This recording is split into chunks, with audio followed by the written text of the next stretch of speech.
आज की इस वीडियो में हम अपने लेसन 3 के एक चर का द्विघात समीकरण लेसन 3 हमारा और प्रश्नावली 3 के सभी क्वेश्चनों को क्या हमने हल कर लिए थे।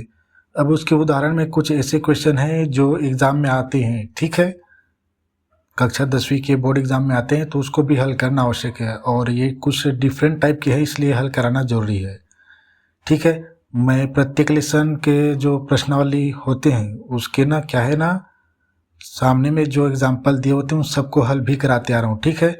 तो मैं ये नहीं बताता था कि ये एग्जाम्पल कहाँ ढूंढनी है, क्योंकि सबको मालूम है प्रश्नावली के सामने हम देखते हैं तो उदाहरण होते हैं, ठीक है, उन्हीं उदाहरणों में से है, ठीक है। प्रश्नावली अगर 3 है तो सामने वाले पेजों को देखना, उदाहरण उधर ही रहते हैं, ठीक है।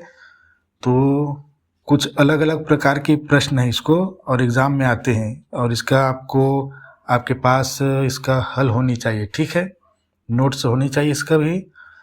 तो पहले एग्जाम्पल का पहला तो हमने कर चुके हैं ना, कल की वीडियो में बताया था ना, सेम टू सेम था, 11वां प्रश्न के जैसा, ठीक है। 12वां का भी था, बताया नहीं था, आज बता दूंगा, ठीक है। एग्जाम्पल 1 है आज का भी और इसमें क्या है कि एक शतरंज के बोर्ड के 64 खानों में, आपको मालूम है ना, एक शतरंज जो शतरंज होता है उसमें 64 खाने होते हैं, ठीक है। उनमें से क्या है ना, प्रत्येक वर्गाकार 64 खाने क्या होते हैं, वर्गाकार होते हैं, यानी चकोर एकदम, यानी उसकी चारों भुजाएं आपस में बराबर होती है। तो प्रत्येक वर्गाकार खाने का क्षेत्रफल क्या है, प्रत्येक का यानी एक का, ठीक है, इसको समझाऊंगा, 6.25 वर्ग सेंटीमीटर होता है, ठीक है, सेंटीमीटर है यहाँ पे बताया गया है एक खाने का क्षेत्रफल, ठीक है। तो 64 खाने का क्षेत्रफल कितना होगा, 64 से गुणा कर देंगे तो 64 खानों का क्षेत्रफल निकाल आएगा, ठीक है। अब इसमें आगे ये कहा गया है, इस बोर्ड के चारों तरफ 2 सेंटीमीटर चौड़ाई के बॉर्डर बने हैं। चारों तरफ क्या है, बॉर्डर बने हैं 2 सेंटीमीटर का। आपको मालूम होगा कि जैसे कैरम बोर्ड होता है उसके चारों तरफ लकड़ी का एक पार्ट बना होता है ना, जिस पे आप हाथ रखते हो, जिससे आप ऐसे करके गोली मारते हो तो वही रोकता है चारों तरफ, ठीक है। तो यहाँ पर भी एक शतरंज में वैसा ही होता है, जो 2 सेंटीमीटर चौड़ा बॉर्डर है, 2 सेंटीमीटर का, किसमें, शतरंज में। तो इसमें ना शतरंज के बोर्ड की एक भुजा की माप ज्ञात कीजिए कहा है। देखो शतरंज शतरंज क्या है, पूरी है, ठीक है, बॉर्डर समेत, उसकी हमें क्या क्या करनी, एक भुजा की माप, और यहाँ एक भुजा दिया है, ठीक है, लंबाई चौड़ाई नहीं दिया है, इस 2 सेंटीमीटर चौड़ाई को नहीं लेना। वर्ग में क्या होता है ना, भुजा गुणा में भुजा क्षेत्रफल होता है, ठीक है, क्योंकि चारों भुजाएं आपस में बराबर होती है। तो मैं ये बताते आ रहा हूँ कि जो पूछा जाता है उसको ही हम क्या करेंगे, ये करेंगे, एक समानेंगे, माना करके लिखेंगे उसे ही। तो पूछा क्या गया है, शतरंज बोर्ड की एक भुजा की माप पूछा है, ठीक है। पहले ये बताता हूँ, पहले लिख लेते हैं जी। माना कि शतरंज शतरंज बोर्ड की एक भुजा का निकल गया, मानो सभी भुजा का निकल गया है, ठीक है, क्योंकि आपस में चारों भुजाएं बराबर होती है, वर्ग का, यहाँ पे वर्गाकार बोले ना। और क्या है, शतरंज वर्गाकार होता है, चारों तरफ एकदम चौकोर होता है। तो एक भुजा की माप बराबर 1 है, ठीक है। अब हमें इसमें क्या कहा गया है, क्या शतरंज बोर्ड की भुजा की माप 1 है। पहले ये बताता हूँ हमने किसे 1 माने हैं, ठीक है, तभी तो समझेंगे हम। देखो यहाँ पे हमने 1 किसे माने हैं, यह बताने जा रहा हूँ, ठीक है। शतरंज बोर्ड की एक भुजा, वर्गाकार खानों की नहीं, पूरे शतरंज की, उसके बॉर्डर समेत कह रहा हूँ मैं। यह देखो, मैं एक ना चकोर खाने बनाता हूँ, ठीक है, थोड़ा बड़ा बनाता हूँ, मस्त लगे। ये क्या है, चकोर है, ठीक है, समझना। ये क्या वर्गाकार है, क्या है, 64 खाने इसमें, 64 छोटे छोटे चकोर चकोर के होते हैं, ठीक है। इसमें ना 2 सेंटीमीटर क्या है, 2 सेंटीमीटर चौड़ाई के बॉर्डर बने, ठीक है। तो बॉर्डर भी बना देता हूँ 2-2 सेंटीमीटर की चौड़ाई के, ये देखो, ठीक है। तो मैं जो एक से किसे माना गया है वहीं पे बताता हूँ। ये क्या है, 2-2 सेंटीमीटर का है, ठीक है, ये 2-2 सेंटीमीटर का है, ये क्या है, 2-2 सेंटीमीटर का है। अब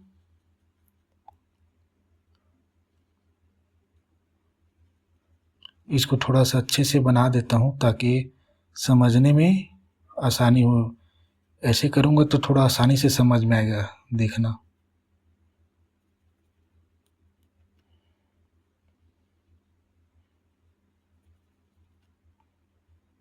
ठीक है, ये 2-2 सेंटीमीटर का है, ठीक है। तो हमें ना इस पूरे इसे नहीं, ठीक है, ये वर्गाकार को नहीं, इस पूरे भाग को पूछा है। इस पूरे भाग को हमने माना है x, ठीक है। इस पूरे भाग को हमने x माना है। देखो यहाँ पे शतरंज बोर्ड की एक भुजा, ये पूरे बोर्ड की का है ना, बोर्ड की, केवल खाने बस की नहीं, ठीक है। तो ये पूरे बोर्ड की एक भुजा की माप को हमने x माना है, ठीक है। अब देखो यहाँ पे ना 2 सेंटीमीटर चौड़ाई के क्या बॉर्डर बने हैं, हमने 2 सेंटीमीटर के चौड़ाई के बॉर्डर बनाए हैं। तो मैं यहाँ पे ये निकालता हूँ कि बॉर्डर की माप कितनी है। देखो बॉर्डर की माप कितनी कितनी आएगी, देखना। बॉर्डर की माप कितनी है, एक भुजा में देखो ये क्या है, इधर निकाल देंगे तो ये क्या है, 2-2 सेंटीमीटर का है, ये 2-2 सेंटीमीटर का है, ठीक है। ये और ये पूरी भुजा, ये वाली रेखा, ठीक है, यहाँ तक देखो, हमने यहाँ से लेकर यहाँ तक, ठीक है, एक समान है। तो मैं ये बता रहा हूँ इस रेखा में क्या है, 2 सेंटीमीटर इधर बढ़ गए, ठीक है, और 2 सेंटीमीटर इधर भी बढ़ गए हैं, यहाँ से जी, यहाँ से, ठीक है ना, यहाँ से 2-2 सेंटीमीटर इधर बढ़ गए हैं और 2 सेंटीमीटर इधर, यानी बॉर्डर की एक भुजा में माप 4 हो गई, 2 + 2 = 4। एक भुजा में 2-2 सेंटीमीटर बढ़ गई है, मतलब यहाँ पे लिखता हूँ ये कि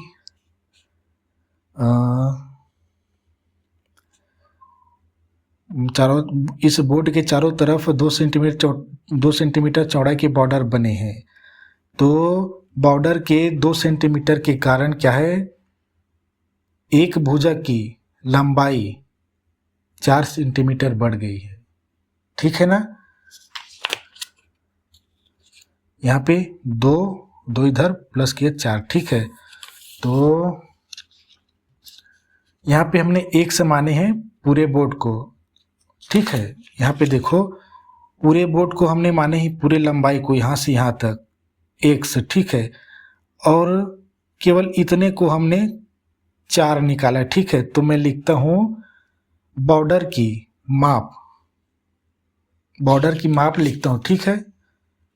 बॉर्डर की माप, यहाँ चूंकि माप पूछा गया है ना, ठीक है ना, और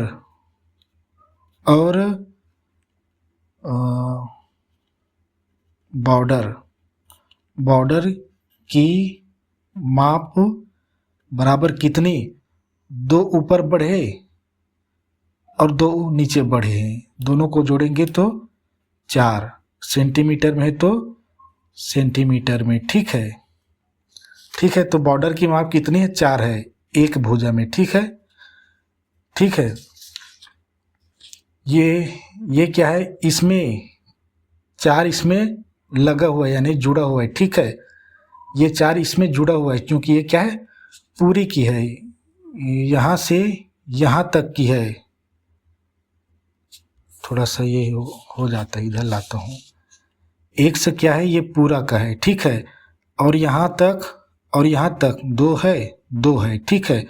तो इसका मतलब ये क्या है कि इस रेखा और इस रेखा का हमें इतना मालूम है 2, इतना भी मालूम है 2, और पूरी को हम जानते हैं x। तो क्या करेंगे, जब 4 को जानते हैं, मान लो ये क्या है, एक रेखा है, इतना को हम जानते हैं 5 और पूरी को जानते हैं हम 10, तो हम क्या इतना को नहीं निकाल सकेंगे, इतने प्रश्नवाचक, ठीक। इतना कितना होगा, जब इतना जानते हैं 5 और पूरे को जानते हैं 10, तो क्या 10 में 5 घटा देंगे तो 5, इतना भी 5 आएगा। वैसे ही है, ये पूरी रेखा x है और 4 इसी x में ही है, तो हम इसको क्या करेंगे, x माइनस 4 करेंगे, तब ये यहाँ तक की भुजा निकलेगी, ठीक है। कहाँ तक की, एक वर्गाकार यानी खाने की एक भुजा की लंबाई है ये x माइनस 4, ठीक है ना। यहाँ पे एक डायग्राम देखो फटाक से, ये क्या है, खाने की है, 2 सेंटीमीटर बढ़ा, 2 सेंटीमीटर इधर बढ़ा है, ठीक है। और ये पूरा कितनी है, x, ठीक। 2 इधर है, 2 इधर है, ये और ये पूरी x है। तो इतने के निकालने के लिए क्या करेंगे हम, पूरे में 2 और 2 इधर घटा देंगे, यानी 4 को घटा देंगे तो इतनी निकल आएगी, इतनी, ठीक है। और ये क्या है, वर्गाकार खाने की है, ठीक है, वर्गाकार खाने की एक भुजा है। तो मैं लिखता हूँ यहाँ पे, हम क्यों निकाले उसे, क्योंकि इसमें ना वर्गाकार खानों की प्रत्येक खाने, मतलब क्या है, बॉर्डर के जो 64 खाने हैं उसके प्रत्येक वर्गाकार खाने का क्षेत्रफल दिया है, इसलिए हम खाने जो वर्गाकार खाने की जो बॉर्डर है उसको निकाल रहे हैं, ताकि हम उसके क्षेत्रफल में उसको यूज़ कर सकें। देखो कैसे करेंगे इसको, मैंने क्या कहा था, बिना बॉर्डर के, यानी हम क्या है, बिना बॉर्डर के क्या करेंगे, यहाँ पे 2 को इधर घटा दिए, 2 को इधर घटा दिए एक समय, तो क्या है, 1 माइनस 4, ये 1 माइनस क्या है, बिना बॉर्डर के है, जो 64 खाने का सिर्फ वर्ग का है। तो मैं यहाँ पे लिखता हूँ बिना बॉर्डर के, बिना बॉर्डर के एक भुजा की माप बराबर कितनी है, x माइनस 4, ठीक है। समझने की कोशिश करना, ये थोड़ा बड़ा कठिन टाइप का है, ठीक है। और बिना बॉर्डर के ना एक भुजा की माप किसकी, शतरंज बोर्ड की, ठीक है। अब देखो यहाँ पे 64 खानों में प्रत्येक वर्गाकार खाने का क्षेत्रफल दिया है 6.25, तब क्या करना है, इसको यहाँ पे लिखेंगे प्रश्नानुसार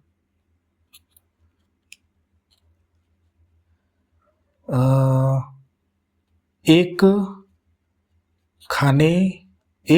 वर्गाकार खाने का, ठीक है ना, एक खाने का क्षेत्रफल बराबर कितना है, 6.25 सेंटीमीटर, वर्ग सेंटीमीटर में, ठीक है, वर्ग सेंटीमीटर। तो 64 वर्गाकार खाने, यहाँ पे एक वर्गाकार खाने का क्षेत्रफल है, ठीक है। 64 वर्गाकार खाने का क्षेत्रफल कितना होगा, जब 1 का 6.25 है तो 64 का गुणा कर देंगे, 64 गुणा में 6.25, ठीक, इसको गुणा करके बताता हूँ मैं, क्योंकि यहाँ पे क्या दशमलव है। ठीक है, ये वर्गाकार है ना, थोड़ा ज़्यादा चल जाता है ना, थोड़ा वो हो जाता है। देखो ये देखो, हमने दशमलव को हटा दिया। ठीक है, और ये 64, 4 पंचे 20, 4 पंचे 20 का शून्य यहाँ सिलाई 1, 4 दूनी 8, 8 और 2 10, 10 का शून्य यहाँ सिलाई 1, 6 छक्के 4 छक्के 24, 24 और 1 25। ठीक, गुणा 6 पंचे 30 का शून्य यहाँ सिलाई 3। ठीक, 6 दूनी 12, 12 3 15 यहाँ सिलाई 1, 6 छक्के 36। ठीक, 36 और 1 37, 0 0 5 10 0 यहाँ सिलाई 1, 3 3 7 10, 10 का शून्य यहाँ सिलाई 1, 3 और 1 4। देखो ये इतनी नहीं आएगी, क्यों? क्योंकि ये दो संख्या क्या है, दशमलव में है। हमेशा यह किया जाता है, अगर दशमलव को गुणा किया जाता है तो दोनों पक्ष में कितने दशमलव उसे जोड़ लिया जाता है। क्योंकि एक ही पक्ष में 2 ही दिया है तो हम 2 को यहाँ लगा देंगे, यानी इसका आंसर आया 400। ठीक है, तो बराबर करके लिखेंगे यहाँ पे 400 क्या, वर्ग सेंटीमीटर। ठीक है ना, यहाँ पे वर्ग सेंटीमीटर दिया है। समझने की कोशिश करना, शतरंज बोर्ड की एक भुजा को हमने पूरे एक भुजा को 1 से माने, लेकिन बॉर्डर की माप क्या है, 4 सेंटीमीटर है। तो ये पूरे की है और ये बॉर्डर बस की है 4 सेंटीमीटर। इसमें घटा देंगे ना तो बिना बॉर्डर के वर्गाकार खाने की एक भुजा है, वर्गाकार खाने की एक भुजा। यहाँ पे बिना बॉर्डर के लिख लेना, वर्गाकार खाने की एक भुजा की माप है। ठीक है, जिसमें क्या है ना, वर्गाकार खाने ये जो खाली जगह है उसका है। ठीक है, तो उसकी एक भुजा की माप है 1 से -4। ठीक है, इसको ब्रैकेट में लिख लेते हैं। अब उसके बाद प्रश्न में दिया है एक खाने का क्षेत्रफल दिया है 6.25 वर्ग सेंटीमीटर। तो 64 वर्गाकार खाने का क्षेत्रफल कितना होगा, 64 से गुना करा दो, 1 का जब दिया है तो 400 आए। अब क्या करेंगे, देखो हमें क्या ना, 64 वर्गाकार यानी पूरे का, इस पूरे का क्या निकला है, हमें क्षेत्रफल निकला है 400। ठीक है, और हमें इतने की क्या लंबाई पूरे की हमें ज्ञात करनी है। तो हम इसकी लंबाई तो हमें मालूम है, इसकी क्या है 1 से -4, क्योंकि पूरे 1 समय 4 को घटा देंगे तो इसका इतना निकला। ठीक है, तो अब हमें एक भुजा की, देखो हमें क्या क्या मालूम है ये बताता हूँ मुझे।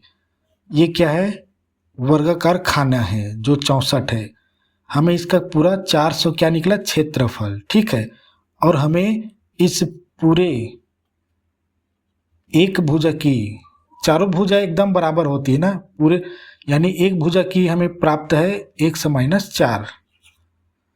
तो हम इसका क्या है, इसको हम ना हल कर सकते हैं कंडीशन के अनुसार। क्योंकि वर्ग का क्षेत्रफल क्या होता है, तो हम वर्ग का क्षेत्रफल लेकर इसको हम हल कर सकते हैं। वर्ग का क्षेत्रफल 400 है और एक भुजा दिया है, तो भुजा का होता है, वर्ग का क्षेत्रफल होता है भुजा गुणा में भुजा। इसमें बताता हूँ, ठीक है, इसको तो आपने समझा ना, थोड़ा समझने की कोशिश करना। इसमें बड़ा वो टाइप का है क्वेश्चन समझने के लिए। हमें इतना दिया है 1 से -4 इस लंबाई का, यानी चारों भुजा की लंबाई मानो। ठीक है, और ये उसका क्षेत्रफल। तो मैं यहाँ पे वर्ग का क्षेत्रफल लगा रहा हूँ, अतः करके लिख रहा हूँ। अतः वर्ग का क्षेत्रफल बराबर कितना है, 64 वर्गाकार यानी वो पूरा एक वर्ग है, बराबर कितने 400 वर्ग सेंटीमीटर। ठीक। अब वर्ग का क्षेत्रफल क्या होता है? भुजा गुणा में भुजा बराबर 400, ठीक है, वर्ग सेंटीमीटर। अब हमें इस वर्ग का यानी 64 का वर्ग का क्या है, बिना बॉर्डर के, ठीक है, बिना बॉर्डर के वर्गाकार की, यहाँ पे ना वर्गाकार की एक भुजा की माप हमें मालूम है, ठीक है। और चूंकि भुजा भुजा यहाँ पे यानी एक ही राशि, ठीक है, तो इसको 2 बार गुणा करेंगे, ठीक है। तो एक भुजा की मालूम है यानी सभी की है समझो। तो यहाँ पे 100-4 ब्रैकेट है तो गुणा है समझो, 100-4 बराबर 400, ठीक। अब इसको हल करेंगे ना तो x की, अभी तो हमें द्विघात समीकरण बनेंगे, तो मैं द्विघात समीकरण बनाने की कोशिश करता हूँ जल्दी जल्दी, ठीक है। x और x का गुणा होगा तो क्या होगा, यहाँ पे एक घात है, यहाँ पर भी एक घात है, गुणा के समय घात जुड़ जाते हैं, ठीक है। x यहाँ पे प्लस है, यहाँ पे माइनस है, तो माइनस गुणा करके x का 4 के साथ तो 4x, और उसके बाद अब -4 का करेंगे, यहाँ पे माइनस है, यहाँ पे प्लस है, तो ऋण आ गया 4x, और उसके बाद ये ऋण है तो प्लस आएगा, 4×4 = 16 बराबर 400। अब ये देखो आगे, ये क्या है, संख्या है, हम उधर पक्षांतरित कर देते हैं या इसको इधर ला लेंगे, ठीक है।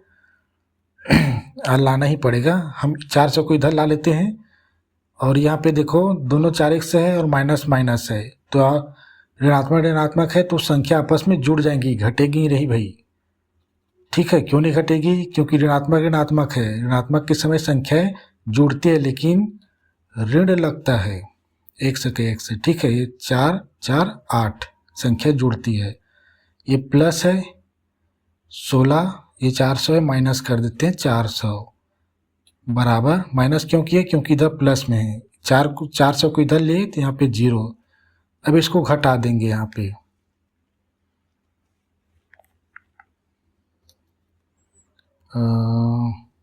ठीक है। यहाँ पे x² है, -8x है, प्लस है माइनस है, अब यहाँ संख्या घटेगी, क्यों, क्योंकि एक प्लस एक माइनस है, ठीक है। 400 में 16 घट गए तो बचेंगे 3 8 4, इसको कल करके भी देखे तो 384 में 16 जोड़े थे 400 हो गए थे। अब ये ऋणात्मक आएगी, क्यों, क्योंकि 400 क्या है, बड़ी है और बड़ी की चिन्ह लगता है, ठीक है, तो ये ऋणात्मक बराबर ये 0। देखो यही हमारा द्विघात समीकरण है, क्योंकि ये आगे हल करेंगे तो वर्ग विधि, पूर्ण वर्ग विधि, और पहला हमारा क्या था, गुणन खंडन विधि से यूज कर सकते हैं इसको हल करने के लिए। ये हमारा द्विघात समीकरण है, ठीक है। तो आप समझने की कोशिश करना इसे, और ये एग्जाम्पल का है ना, और मैं आपको बहुत सारा क्या है, पूर्ण वर्ग विधि से द्विघात समीकरण का हल करना सिखाया है, तो कृपया करके आप इसे हल करना। आज का वीडियो लास्ट है और मैं सभी को द्विघात समीकरण निकाल के दे रहा हूँ आपको, आप इसे हल करना, ठीक है, पूर्ण वर्ग विधि से, ठीक है। मैं दूसरे क्वेश्चन एग्जाम्पल में उसको दिखाता हूँ। ये क्वेश्चन जो है ना हमने कल हल किए थे वैसा ही सेम टू सेम है, किसके, प्रश्नावली 3 के 11वां प्रश्न की तरह है, ठीक है, जिसमें कुछ बच्चे क्या थे, पिकनिक में गए थे, उसका एक और एग्जाम्पल दिया था, एग्जाम्पल का प्रश्न, ठीक है। ये सेकंड है, सेम टू सेम वैसे ही है, चीज़ों को बदल दिया गया है। ये देखो, एक व्यक्ति ने 80 रुपये में कुछ किताबें खरीदी, ठीक है, 80 रुपये में, यदि इतने ही रुपयों में खरीदी हुई किताबों से 4 किताबें ज़्यादा मिली होती तो प्रत्येक किताब की कीमत पहले से एक, यहाँ पे रुपए आएंगे, ठीक है, रुपए कम हो जाती। कल जैसे सेम टू सेम, बताइए उसने कितनी किताबें खरीदी। तो यहाँ पर भी हम पहले ना इसको नहीं मानेंगे कितनी किताबें खरीदी, यहाँ पे ना कुछ किताबें खरीदी को हम एक सा मानेंगे, ठीक है। कल जैसे ये प्रश्न और कल दिया था 2 प्रश्न, इन तीनों को ना बहुत प्रैक्टिस करना। और अभी जो वर्गाकार दिए हैं ना प्रश्न, हाँ ये वाले, इसको मैं पूरी तरह से हल तो नहीं किया पूर्ण वर्ग विधि से, लेकिन आपको ना ये निकाल के दे दिया। अगर समझ गए होंगे तो ठीक है, तो थोड़ा बहुत अपने से समझने की कोशिश करना, ठीक है। यहाँ पे केवल ना बॉर्डर की चौड़ाई 4 सेंटीमीटर है, ये पूरी है, इसलिए ना पूरी में 4 घटा दिए, ठीक है। तो क्या है वो 64 खाने का भुजा की लंबाई निकल आती है, ठीक है, एक लाइन में। अब इसमें देखो हम सबसे पहले इसमें क्या करेंगे, माना कि उस व्यक्ति ने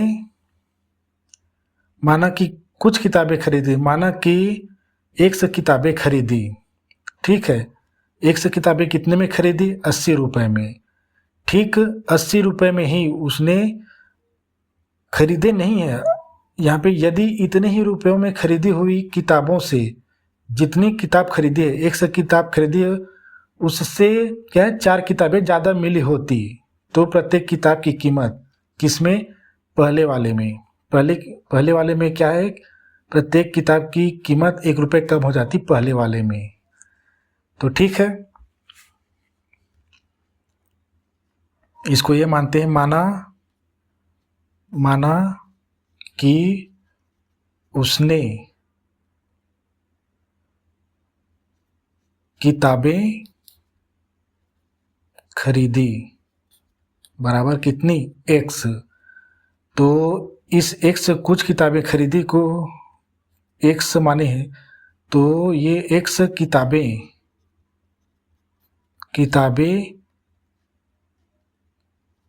की कीमत लिखते हैं, ठीक है। की कीमत कितनी है, 80 रुपये है।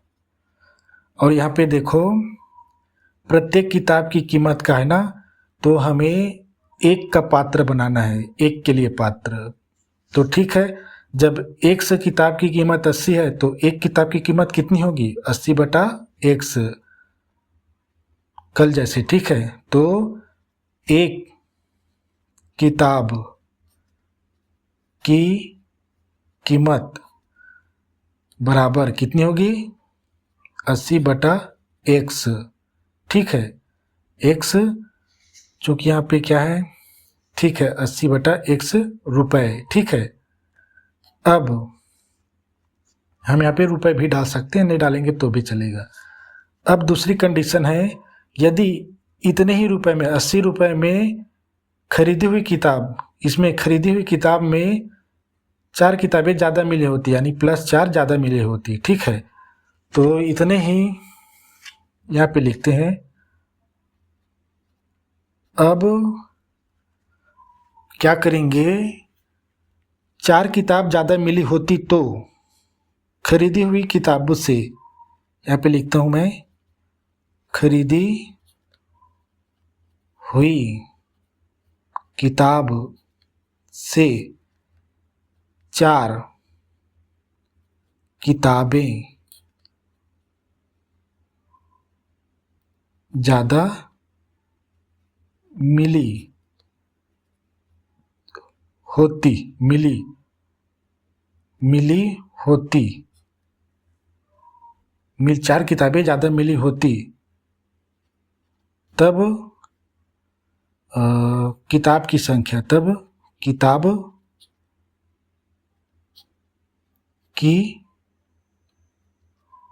संख्या कितनी लेंगे, खरीदी हुई किताब की संख्या, ठीक है। यहाँ पे 1 है तो 4 अधिक होता, तो 1 + 4, ठीक है। लेकिन ये 1 + 4 कितने में खरीदे, 80 ही रुपये में, ठीक है। तो इसको फिर लिखते हैं,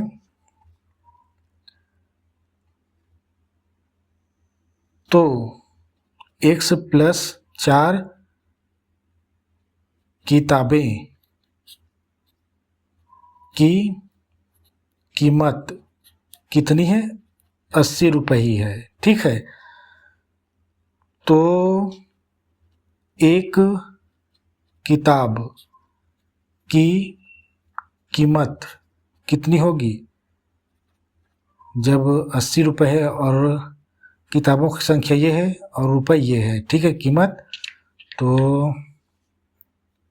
80/x + 4 कल जैसे, ठीक है। अब यहाँ क्या कहा गया है, 4 किताबें ज़्यादा मिली होती तो प्रत्येक किताब की कीमत पहले से 1 रुपये कम हो जाती, 1 रुपये कम हो जाती। 1 रुपये कम मतलब -1। अब इस कंडीशन को हम कहाँ पे फुट करेंगे मैं इसको बताऊंगा, ठीक है, प्रश्नानुसार और गणित के आधार पे ही बताऊंगा ना, ऐसे नहीं कि कहीं पे हम फुट कर देंगे, ठीक है। दो कंडीशन, दो पात्र है, ठीक है हमारे। एक किताब की मूल्य और 4 अधिक मिली होती तो एक किताब की मूल्य कितनी होती, तो यहाँ पे एक कम हो जाती कहा गया है ना, तो याद रखना -1 किस में अप्लाई करेंगे। प्रश्न अनुसार क्या लिखा है, 4 किताबें ज़्यादा मिली होती तो प्रत्येक किताब की कीमत, किताब ठीक लिख रहा हूँ ना, किताबें, हाँ किताबें, किताब, प्रत्येक किताब की कीमत 1 रुपये कम हो जाते, ठीक। अब ये क्या है, 4 किताबें ज़्यादा मिली होती तो प्रत्येक किताब की कीमत 1 रुपये कम हो जाती, किसमें कम हो जाती भाई, अब यही बताऊंगा मैं। इससे 1 रुपये कम यानी -1 किसमें जोड़ेंगे, तो हम एक एक किताब की कीमत है उसको बराबर में लेंगे, ठीक है। कंडीशन दे तो कितना 80, पहले 80/x बराबर किए और फिर लिख दिए 80/x + 4, ठीक है ना। एक 80/x है और 80/x + 4। अब देखो इसे गणित में कैसे करना, कल एक तरीका बताया था, आज ना एक और तरीका बताता हूँ। जब हमें स्पष्ट रूप से देखो, पहले से हम क्या थे, हमारा से कम से ज़्यादा से पहले हम क्या देखते थे, उस पात्र को ढूंढते थे। देखो यहाँ पे ना पात्र हमें दिखाई नहीं दे रहा है, ठीक है। आगे चलते हैं, डॉट कॉमा है, कॉमा के बाद फिर इधर दिया है, तो हमें ना पता नहीं चल रहा है कौन सा पात्र में हम -1 को लगाएंगे, ठीक है। ऐसा लगता है कि जब पढ़ते हैं तो हमें इसमें लगानी है, एक किताब की कीमत में, यानी ज़्यादा किताब वाली में लगानी है, 4 किताब ज़्यादा मिली उसमें, लेकिन नहीं, इसमें लगेगा। क्यों लगेगा यह दिखाता हूँ मैं। ये देखो, मैं इसे ना, इस समीकरण को ना यहाँ उतारता हूँ, ठीक है। 80/x बराबर 80/x + 4। जब भी आपको ना कन्फ्यूजन हो कि हम कंडीशन को किस में लगाएं, क्योंकि स्पष्ट नहीं दिए रहेंगे, तो स्पष्ट दिए रहेंगे तो उसको तो बताते ही आ रहा हूँ मैं, ठीक है। तब क्या है ना, हम x की ना जो भी चर राशि दी रहेगी उसकी वैल्यू सबसे छोटी संख्या मान लो, और ये क्या है ना, मुझे ना जो भी गणित बताए हैं, सिखाए हैं, उनसे मैंने यह सीखा है कि सबसे छोटी संख्या मान लो। हमने 100 को मान लेंगे 1, ठीक है, 100 के स्थान पर रख देंगे 1, 80/1, यहाँ पर भी 80/1 + 4, ठीक है। ये -1 किस में जुड़ेगा, -1 किस में जुड़ेगा यह मैं बताने जा रहा हूँ। देखो अब क्या है, 80 का 1 से जाएगा तो 80 ही रहेगा, ठीक है, बराबर किए 80/5 हो जाएगा, ठीक है, ये 80/5। इसको और हल करता हूँ, देखो ये 80 का 80 ही रहेगा, बराबर है। बराबर का मतलब क्या होता है, दोनों पक्ष बराबर होने चाहिए, कल भी बताया था, ठीक है। और ये 5 एकम 5, और बच गए 3 5 छक्के 30 16। देखो हमने x की वैल्यू रखा तो क्या आया, एक तरफ 80 और एक तरफ 16। अब देखो बराबर का मतलब होता है दोनों पक्ष बराबर होने चाहिए। अगर ये 80 है तो ये भी 80 होनी चाहिए, अगर ये 16 है तो ये भी 16 होनी चाहिए। तब इस कंडीशन में हम क्या करेंगे, अगर हमें -1 दिया है तो 1 दिया है तो 80 में क्या है, देखो यहाँ पे एक 16 है, एक 80 आया है, एक 16 है, यह का नहीं कहना, हमने सबसे छोटी माने हैं। x का एक्चुअल वैल्यू हमने नहीं माना है। x का अगर एक्चुअल वैल्यू मानेंगे तो दोनों बराबर आएंगे, ठीक है। इसे करके भी, इसे आप करके देखना। आज के मैं तो ये नहीं बताऊंगा x की वैल्यू यानी पूर्ण वर्ग विधि हल करना नहीं सिखाऊंगा इसमें, क्योंकि बहुत वीडियो बना चुका हूँ उसमें, ठीक है। आज केवल जो प्रश्न ऐसे हैं जो अलग डिफरेंट टाइप के हैं उसको हल करा रहा हूँ, ठीक है। तो मैं ये कह रहा हूँ कि अगर ये 80 है तो -1 को इसमें घटा देंगे तो ये और कम हो जाएगा, ठीक है। लेकिन ये सबसे ज़्यादा है 80, अगर माइनस इसमें करेंगे घटाएंगे तो इसके बराबर आ सकते हैं, ठीक है। तो ये माइनस किस में लगेगा, सबसे ज़्यादा वाले में। अगर ये प्लस होता तो हम प्लस करके सोचते कि हाँ भाई ये प्लस करेंगे तो इसके बराबर आ जाएंगे ये करके, और इसमें अगर प्लस करते हैं 1 को तो ये और बढ़ जाता, ठीक है ना, समझ रहे हो ना। इसका मतलब ये है कि ये 80 ज़्यादा है और 16 कम है। 80 को हम कम करेंगे घटा के, -1 को जोड़ के, ताकि ये बराबर हो जाए। तो ये -1 किस में लगेगा, इसका है ना 80, ठीक है ना, तो -1 इसमें लगेगा, ठीक है। जब इसका अब हल करेंगे ना तो एक्चुअल वैल्यू आएंगे, ठीक है। तो अब यही बता रहा हूँ मैं, ये गणित के मेथड है ना, जब भी कंफ्यूजन हो कि हम किस में क्या करें, कंडीशन को अप्लाई करें, तब इसके लिए। वैसे तो बहुत सारे में बताते हैं दो पात्रों को कैसे तुलना करके बताते हैं, से अधिक है, से कम है, से तिगुनी चागुनी की तुगुनी, ऐसे। तो 1 रुपये कम यानी किसमें 1 रुपये कम करेंगे, इसमें, क्योंकि ये ज़्यादा है, ये क्या है, पैसे ही है, ठीक है। इसमें ज़्यादा रुपए है, इसमें कम रुपए लगेंगे, तो ज़्यादा उसको कम करेंगे तो ये बराबर हो जाएंगे, ठीक है। तो -1 इसमें लगाएंगे, ठीक है। समीकरण बराबर का ही मतलब होता है दोनों पक्ष बराबर बराबर, ठीक है। कल इसे अच्छे से समझाएं, 100 करके बराबर बराबर, ठीक। अब इसको हल करेंगे हम आगे, जिससे हमारा क्या निकल आएगा, द्विघात समीकरण। अब देखो इस चीज़ को ना हमेशा याद रखना, कल भी बताया था ना इसमें वो करके टेबल बना के, ये उससे भी सरल है। x की वैल्यू मान लो और कौन बड़ी कौन छोटी देख लो। बड़ी को हम घटा सकते हैं, छोटी को घटाएंगे तो और कम हो जाएगी, ठीक है। बड़ी को घटाएंगे तो इसके बराबर आ सकते हैं, अगर प्लस होता तो प्लस जोड़ेंगे तो इसके बराबर आ सकते हैं, ऐसा अनुमान लगाना है, ठीक है। अब इसको हल करते हैं, x को इसके साथ गुणा 80 माइनस x का गुणा x, ठीक है, पूरे के बट्टा x बराबर, ये तो ऐसे ही रहेगा, ठीक है। क्योंकि ये देखो 4 का इसके साथ भाग ना कर देना, ठीक है। ये दोनों एक ही संख्या है, ब्रैकेट में लगा लेना है मुझे, ये ब्रैकेट में है, ठीक है, एक ही संख्या है। ये x माइनस x प्लस 4, ठीक। अब ये क्या है, दोनों बराबर में, भिन्न संख्या दोनों भिन्न भिन्न में है ना, दोनों बराबर में, यानी अब यहाँ पे तिर्यक गुणा होगा। जब दो भिन्न होते हैं तब तिर्यक गुणा होता है, ठीक है। तो तिर्यक गुणा करते हैं, इसमें फटाफट करते हैं, केवल 20 मिनट बस बचा है हमारे पास।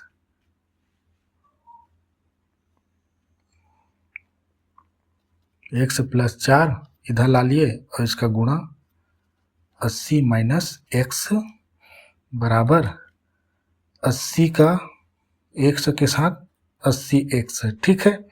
अब इसको थोड़ा हटाता हूँ मैं। अब 80 का 80x, x के साथ x का इसके साथ तो x स्क्वायर, इसको तो जानते होंगे, ये धनात्मक है ये ऋणात्मक है तो गुणा में ऋणात्मक आएंगे, गुणनफल। अब प्लस 4 का 80 के साथ, तो दोनों धनात्मक धनात्मक है प्लस, ठीक। 4 अट्ठे 32, 0 का 0, प्लस है ये माइनस है तो माइनस 4x बराबर 80x, ठीक। अब ये संख्या है देखो, और इसको हम इधर ला लेते हैं, हमें संख्या को पक्षांतरित करने की भी जरूरत नहीं क्योंकि हम वर्ग समीकरण बना रहे हैं, ठीक है। ये देखो हम एक्स स्क्वायर है माइनस में है, ठीक। फिर ये 80 प्लस 80x, फिर इसको लाते हैं माइनस 80x, अब ये एक x बचा, ये माइनस x, ठीक। ये प्लस 3 2 0, ये देखो ये आपस में खत्म हो जाएंगे, प्लस है एक माइनस है दोनों बराबर है, तो क्या बचा minus x square minus x plus 3 2 0, minus को हटाने के लिए सब जानते हैं, माइनस किया गुणा लगा दिए, एक्स स्क्वायर प्लस हो गया एक्स, ये माइनस हो गया 332, इधर क्या 0 है, इस माइनस को क्या इधर पक्षांतरित भी कर देते हैं, ठीक है। इधर गुणा में है तो इधर क्या भाग हो जाएंगे, कुछ भी 0 के साथ भाग होता है तो 0 ही रहता है। अब ये केवल इतनी संख्या को उठा लो जो ब्रैकेट में है, और यही हमारा द्विघात समीकरण है, ठीक है। इस प्रश्न का अब मैं ना प्रश्न नहीं दिखा रहा हूँ, सीधा तीसरे दिखा रहा हूँ मैं आपको, ताकि आज सभी हो जाए, ठीक है। इसका भी देखो तीसरा एग्जाम्पल है, ठीक है। ये बड़ा सरल है, देखो ना, इसमें हमें झंझट की आवश्यकता नहीं, जितने भी झंझट के जो प्रश्न थे ना वो खत्म हो गए समझो, ठीक। अब नहीं रहा झंझट का, केवल 11वां प्रश्न था, और 11वें प्रश्न के एक उदाहरण उसी दिन बताए थे ऐसे छोटे छोटे लिख के, और आज का जो बॉर्डर वाला था, और ये 80 रुपये में किताबें खरीदने वाला था। 4 क्वेश्चन ऐसे हैं और चारों बड़ा कठिन है समझने के लिए, ठीक है। तो उसकी तैयारी एक्स्ट्रा करना। अब देखो इसमें क्या है, एक व्यक्ति का वर्तमान आयु उसके पुत्र के वर्तमान आयु के वर्ग के बराबर है, ठीक है। ये पहला कंडीशन, इससे हम वो निकालेंगे पात्र। यदि 1 वर्ष पहले उस व्यक्ति की आयु, देखो 1 वर्ष है पहले तो 1 वर्ष को घटाएंगे, 1 वर्ष पहले उस व्यक्ति की आयु उसके पुत्र की आयु की 8 गुनी थी, ठीक है। देखो इसमें 8 गुनी थी, उसके आगे जा रहे हैं ना, तो देखो पुत्र दिया है पात्र, तो 8 गुना किसमें करेंगे, पुत्र में अप्लाई करेंगे, ठीक है। इसमें स्पष्ट दिया है, जिसमें नहीं दिया रहता है उसमें मैंने 2 तरह की चीज़ें बता चुका हूँ, ठीक है, कैसे अप्लाई करनी है समझने के लिए। और आज जो बताया ना छोटी वाली और बड़े बड़े जितने भी गणित सिखाने वाले ना, वो वैसे ही करते हैं, छोटे से चीज़ों को ना सेम टू सेम वैसे ही उतारते हैं, और छोटे से चीज़ों से हल करके देखते हैं उसको क्या आता है करके, तब वो जान जाते हैं, ठीक है, क्या करनी है। तो इसमें क्या ना, दोनों की वर्तमान आयु पूछा गया है इसमें। तो माना व्यक्ति का वर्तमान आयु x है, तो उसके पुत्र के वर्तमान आयु के वर्ग के बराबर है, ठीक है। इसमें क्या है, माना की लिख करके लिखेंगे, माना व्यक्ति के वर्तमान आयु बराबर कितना है, x है। अब हम इसमें क्या करेंगे, देखो इसमें क्या ना, उसके पुत्र के वर्तमान आयु के वर्ग के बराबर है, समझने की कोशिश करने। इसमें जो व्यक्ति का वर्तमान आयु है x, उसमें क्या है ना, उसके पुत्र के वर्तमान आयु के वर्ग के बराबर है। किसके बराबर है, व्यक्ति के वर्ग के बराबर है, मतलब पुत्र के मैं ये कहूँ कि देखो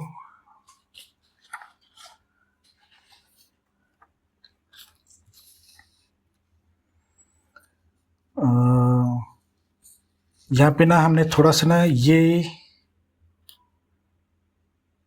मुझे लगता है कि ना ये व्यक्ति नहीं लिखना था मुझे,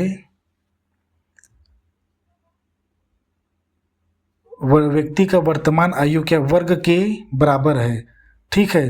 तो हम इधर जाते हैं तो पुत्र में नहीं लगानी है इसको, वर्ग को, क्योंकि से अधिक से कम नहीं दिया है, तो हम इसको ना व्यक्ति के में ही लगाना है इसको, ठीक है। सेम वही कंडीशन जो मैंने दो चीज़ें बताई ना किस कैसे जाननी है करके। देखो यहाँ पे वर्तमान आयु के वर्ग के बराबर है, पुत्र के वर्तमान आयु के वर्ग के बराबर है, किसका, व्यक्ति का। कैसे समझो ये, ठीक है। गलत हुआ ये तो सीखने के लिए ही मिलेगा यहाँ। जैसे मान लो पुत्र की आयु कितनी है, 7 वर्ष है, 7 वर्ष है, तो पिता का कितना होगा, पुत्र के आयु के वर्ग के बराबर, ठीक है। पिता का 49, ये 7 वर्ग के बराबर है ना, ये देखो इस पिता का 49 रहेगा, पुत्र का 7 रहेगा, वर्ग के बराबर यानी 7 यहाँ पर भी 7 है यानी बराबर है, ठीक है। तो हम यहाँ व्यक्ति नहीं लिखेंगे, इसको पुत्र लिखेंगे। माना पुत्र के वर्तमान आयु x है, ठीक है, मान लो 7 है, तो व्यक्ति के वर्तमान आयु कितनी होगी, x का वर्ग। क्यों, क्योंकि पुत्र के वर्तमान आयु के वर्ग के बराबर है उसके पिता का वर्तमान आयु, ठीक है ना। इसमें बताए ना ये करके 7 और 7 बराबर है दोनों। ये नहीं समझना कि यहाँ पे 7 है यहाँ पे 49 से बराबर क्यों नहीं करके, यहाँ पे वर्ग का बराबर बोला है। देखो ये 7 है, यहाँ पर भी 7 है, जैसे यहाँ पर x है यहाँ पर x है, लेकिन इसमें वर्ग है क्योंकि पिता की आयु बड़ी है, ठीक है। अब इसके बाद यह है 1 वर्ष पहले उस व्यक्ति की आयु उसके पुत्र की आयु की 8 गुनी थी। तो ठीक है, यहाँ पे हम क्या करेंगे, 1 वर्ष पहले क्या व्यक्ति के वर्तमान आयु में -1 करेंगे, और उसके बाद पुत्र में क्या करेंगे, 1 वर्ष पहले इसमें भी घटाएंगे इसमें, ठीक है। तो लिखता हूँ मैं प्रश्नानुसार 1 वर्ष पहले, 1 वर्ष पहले, चूंकि ये क्या वर्तमान है तो उसका 1 वर्ष पहले व्यक्ति की आयु कितनी होगी, ये व्यक्ति की है तो x² -1, ठीक है, ब्रैकेट में ले लो इसको। और 1 वर्ष पहले पुत्र की आयु कितनी होगी, इसमें घटा दो -1 को, 1 वर्ष पहले 1 वर्ष पहले। अब यहाँ पे दिया है हमें 2 पात्र प्राप्त होंगे, ठीक है। अब यहाँ पे दिया है कि 8 गुनी किस में फुट करनी है, तो देखो 8 गुनी की लिखा है, से लिखा होता है या की लिखा होता है, उसके पहले देखो पहला पात्र पुत्र की है, तो हम 8 को पुत्र की पात्र में गुणा कराएंगे, ठीक है। तो बराबर करके लिखा मैंने, और व्यक्ति क्या है, x² है -1 है, ठीक है, और बराबर किए x -1 किसमें करेंगे, 8 गुना को पुत्र की आयु में, ये 8 गुना कर दिए, ये पुत्र की है ना, ये 8 गुना, ठीक। अब इसको हल करेंगे ना तो हमारा आंसर आ जाएगा x² -1 बराबर, क्योंकि ये इतनी ही आएगी ना, ठीक है, इसका कुछ नहीं है, 8x -8 एकम।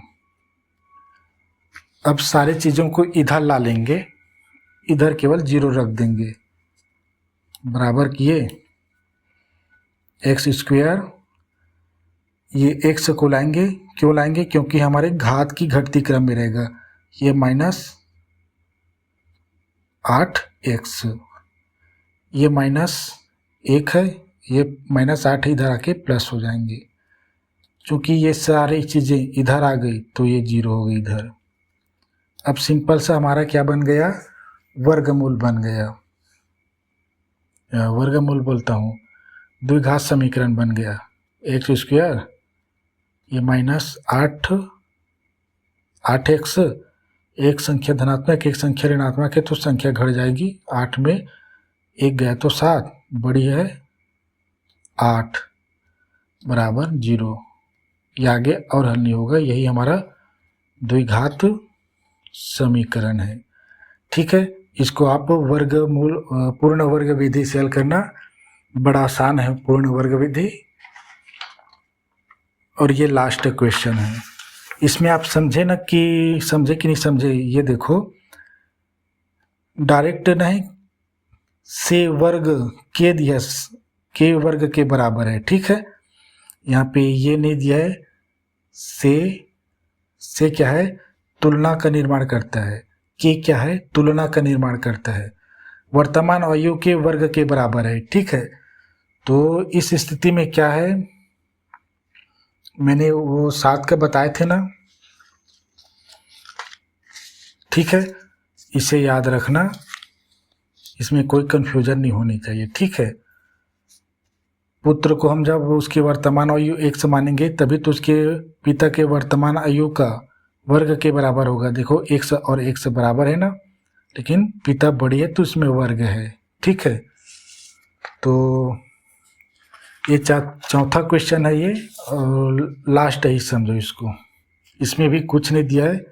यदि एक संख्या और उसका व्युत्क्रम का योग, इसको 2 सही 1/30 कहेंगे। ठीक है, तो संख्या ज्ञात करनी, इसमें हल करते हैं। यदि एक संख्या और उसका उत्क्रम, यानी जो एक संख्या मानेंगे, माना वह संख्या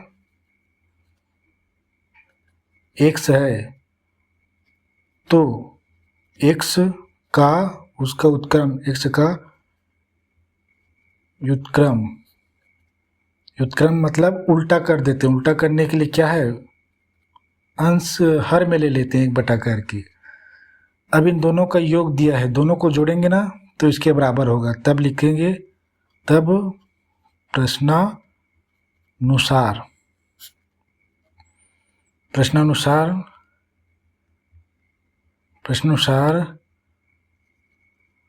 संख्या और उसका व्युत्क्रम का योग कितना है, 2 सही 1/30। संख्या क्या है, x, योग मतलब जोड़ना, उसका व्युत्क्रम क्या है 1/x, बराबर ये क्या है 2 सही 1/30। यहाँ पे ना क्या है ना, प्लस होता है। जब 2 सही 1/30 लिखा है तो इस भिन्न संख्या और 2 के बीच में प्लस होता है। ठीक है, केवल प्लस होता है, ना माइनस होता है, ना गुणा होता है, ना भाग होता है। ठीक है, यहाँ पे केवल प्लस होता है। इसको मैं अभी एक बार करके दिखा देता हूँ। x + 1/x बराबर 2 + 1/30 है। ठीक है, अगर माइनस होता तो यहाँ पे बताना पड़ेगा कि यहाँ पे माइनस है करके। ठीक है, यहाँ पे कुछ नहीं है तो प्लस माना जाता है।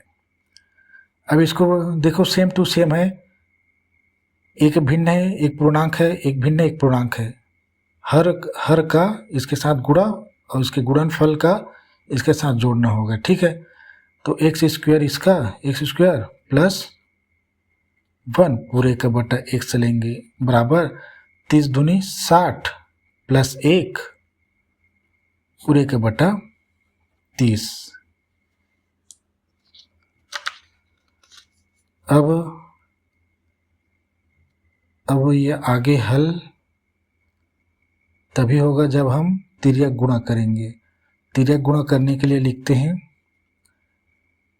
30 को क्या है इधर 30 किए एक्स स्क्वायर प्लस 1 बराबर एक्स किए, ब्रैकेट लगा रहा हूँ क्योंकि इन दोनों के साथ गुणा है ना, ठीक है। अब हल कर देते हैं आगे। 30 एक्स स्क्वायर प्लस 30 बराबर 60 एक्स प्लस में है एक्स का एक एक्स। अब सबको इधर ला लेंगे, ठीक है। 30 एक्स स्क्वायर बड़ी घात है तो छोटी घात में ये है संख्या वाली। देखो ये जुड़ जाता ना, ये हल हो जाता, 60 और 1 61 हो जाता, ठीक है। तो इन दोनों को जोड़ के ना मैं इधर ला रहा हूँ, ठीक है। माइनस, चूँकि दोनों प्लस में ना तो 61 हो जाएंगे, 61, ठीक है। ये 61 एक्स हो जाएंगे, ठीक है। यहाँ पे 60 और 1 61 हो जाता, हल हो जाता। अब इसके बाद क्या है, ये इसी 61 को प्लस में इधर, ठीक है, इसको इधर ला लिए तो माइनस 61 एक्स, यहाँ पे प्लस 30 तो दिया ही है। अब ये आगे हल नहीं होगा क्योंकि इसका सारी चीज़ इधर आ गए तो इधर 0 है। यही हमारा द्विघात समीकरण है। आप इसको भी पूर्ण वर्ग विधि से हल करना। अब लास्ट बच गया है 2 क्वेश्चन जो सेम टू सेम है, ठीक है। इसको आपको हल करने की ज़रूरत भी नहीं है और आप हल भी कर सकते हैं। देखो ये एग्जाम्पल नंबर 5 है, ये बिल्कुल आपके प्रश्नावली के जो प्रश्न क्रमांक 7 है, मतलब प्रश्नावली 3 महीने, ठीक है, उसके 7वें प्रश्न के सेम टू सेम है, ठीक है। उसमें भी परिमाप दिया है और उसका क्षेत्रफल दिया है, तो इसको आप आसानी से निकाल लेंगे, ठीक है। क्योंकि ये एग्जाम्पल में दिया है तो आपको हल करने की या बताने की ज़रूरत नहीं है। सारी चीज़ें आज के जितने भी एग्जाम्पल में है उसका हल बुक में भी दिया है, ठीक है। अगर नहीं होगा तो बुक से देख लेना। और ये क्या है, हमारे कल लास्ट के 12वां प्रश्न था, ठीक है। इसमें क्या है ना, सेम टू सेम कॉन्सेप्ट है। लाइन जो लिखी ना टेस्ट परीक्षा में, ये जो कमल नाम का जो बच्चा है वहाँ पे ना मोहन है एग्जाम्पल में, और ये गणित रहेगा, गणित के स्थान पे क्या है, विज्ञान है, ठीक है। और ये केवल ये बस बदला है। आप इसको ना विज्ञान करना, बस विज्ञान, छात्र से में कोई लेना देना नहीं, ये भी विज्ञान है, ठीक है। और ये 40 के स्थान पे वहाँ पे ना 28 दिया है, और ये 3 और 4 एकदम सेम टू सेम है। और ये 360 के स्थान पे ना 180 दिया है, ठीक है, 180। क्या क्या करनी है, 40 को 28 करना है, 360 को 180, ठीक है। अंग्रेजी के स्थान पे रखना है विज्ञान, बस यहाँ पे अंग्रेजी 2 जगह अंग्रेजी है। और ये कमल के स्थान पे रखना है आपको मोहन, ठीक है। अब मोहन वाले प्रश्न को देख लेना। तो ठीक है, प्रश्नावली 3 खत्म हो गए, ठीक है, क्योंकि सारे एग्जाम्पल खत्म, प्रश्नावली के प्रश्न भी खत्म। कल नए प्रश्नावली 4 में चलेंगे। और ये नहीं बताया था आपको, कल 4 में ना नए फार्मूले से हल करेंगे, किसको, द्विघात समीकरण को। उसमें भी क्या है, हमें द्विघात समीकरण ही रहेंगे। अब उसको हम प्रश्न क्रमांक क्या कहूँ कि प्रश्नावली 4 को श्रीधराचार्य सूत्र से करेंगे। ये बड़ा सरल है, फटाफट हो जाएगा, ये सबसे सरल है, ठीक है। लेकिन ये लंबा खींचता है, ये हल करने आनी चाहिए बच्चों को, ठीक है, गणित, तब ये फटाक से हो जाएगा। और ये लंबा नहीं खींचता, तो एक दिन में कई क्वेश्चन हल हो जाएंगे, ठीक है। पूर्ण वर्ग विधि में एक दिन में केवल 2 क्वेश्चन खिंचाते थे, क्योंकि उसका समीकरण बनाते थे फिर उसको हल करते थे, समीकरण ही ज़्यादा हो जाता था, ठीक है। तो नेक्स्ट वीडियो प्रश्नावली 4 पर, श्रीधराचार्य सूत्र पर। ये है ये ए है ना, ए श्रीधराचार्य सूत्र ये है, ठीक है, इसी पे रहेंगे। और ये प्रश्नावली 5 में ये भी रहेगा, प्रश्नावली 4 पे ये सिंपल है। ठीक है, नेक्स्ट वीडियो उसमें।